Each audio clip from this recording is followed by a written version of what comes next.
Afrique Sport, journal du mercato du vendredi, et c'est parti pour un tour du marché des transferts. Nous le débutons du côté de l'Espagne. La presse madrilène revient sur le possible transfert d'Eduardo Camavinga au Real Madrid l'été prochain. Si tout semblait en bonne voie, le quotidien AS annonce que la situation s'est quelque peu compliquée. En effet, la famille Pino, propriétaire du Stade Rennais, ne souhaite visiblement pas se séparer de son jeune milieu de terrain, du moins pas de façon imminente. Sous contrat jusqu'en 2022, l'international espoir pourrait donc rester à Rennes une saison de plus.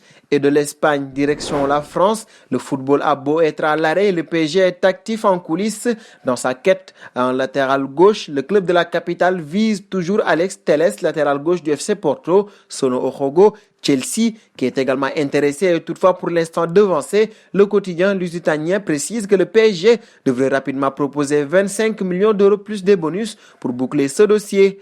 Et du PSG, nous passons à l'OGC Nice. Le défenseur central international espoir, Malang Sarr, a pris la décision de ne pas prolonger son contrat avec son club formateur, a-t-il annoncé jeudi dans une interview à Téléfoot. Le contrat du joueur niçois de 21 ans s'achève le 30 juin 2020. Il partira donc libre.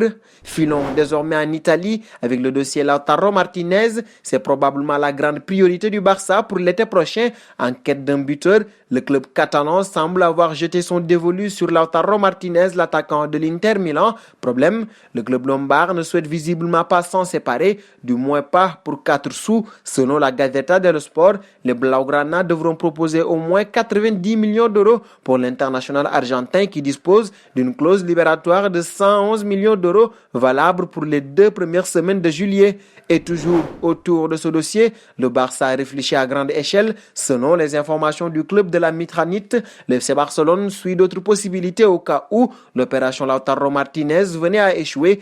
Eric Abidal aurait conservé un œil sur la situation de l'attaquant de l'AS Monaco, Wissam Ben Yedder. Le club catalan a été déjà intéressé par le français l'été dernier avant qu'il ne rejoigne la principauté et avait également voulu entamer des discussions l'hiver dernier lorsque Suarez s'était fait opérer. En plus de Ben Yedder, Timo Werner est également sur les tablettes du Barça. Autre dossier chaud en Italie cette fois-ci, celui de Donnarumma. C'est un dossier aussi épineux que complexe pour l'AC Milan, mais il doit être affronté au plus vite. En fin de contrat en 2021, Gianluigi Donnarumma, souvent annoncé dans le viseur du Paris Saint-Germain, pourrait bien être l'objet de plusieurs offres l'été prochain. Pour s'en protéger, le club lombard espère rapidement prolonger son gardien. Toujours, d'après la Gazzetta, un nouveau bail jusqu'en 2022 est actuellement à l'étude. Concernant son salaire de 6 millions d'euros, il pourrait être baissé mais compensé par un bonus lié à une qualification en Ligue des Champions. Un saut désormais en Allemagne où le Borussia Dortmund se prépare au possible départ de Jadon Sancho l'été prochain. Courtisé par plusieurs clubs britanniques, l'international anglais pourrait bien rentrer au pays dans les prochains mois. Dans cette optique, le club allemand aimerait le remplacer par Ansu Fati, le jeune ailier du Barça. Selon le quotidien Iberic Sport, le club catalan a d'ores et déjà prévenu que cet éventuel transfert se ferait sous la forme d'un prêt ou alors d'un transfert avec recompra, comprenez, option de rachat. Et toujours en Allemagne, le Bayern se bouge en coulisses. Les dirigeants bavarois devraient conserver Ivan Perisic, arrivé en début de saison en provenance de l'Inter Milan sous la forme d'un prêt avec option d'achat. L'ailier croate s'est bien adapté au Bayern Munich. Il faut dire que le joueur connaissait déjà bien la Bundesliga pour avoir porté les couleurs du Borussia Dortmund et de Wolfsburg. Aujourd'hui, les dirigeants bavarois seraient satisfaits des performances de l'international croate. Selon les médias FC Internews, ils envisageraient de le conserver à l'issue de la saison. Auteur de 5 buts et 8 passes décisives en 22 rencontres, toutes compétitions confondues, ce dernier coûterait 20 millions d'euros. De l'Allemagne, direction les Pays-Bas, pour clore ce journal, annoncé sur le départ du côté de l'Ajax Amsterdam. André Onana a confirmé cette possibilité, régulièrement annoncée dans le viseur du PSG. Le gardien camerounais souhaite aller voir ailleurs.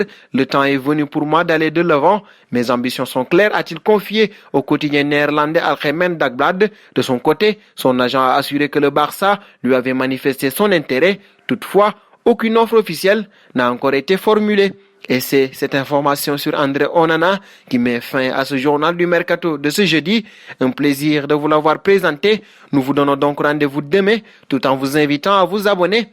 C'est pour ne rien manquer du marché des transferts.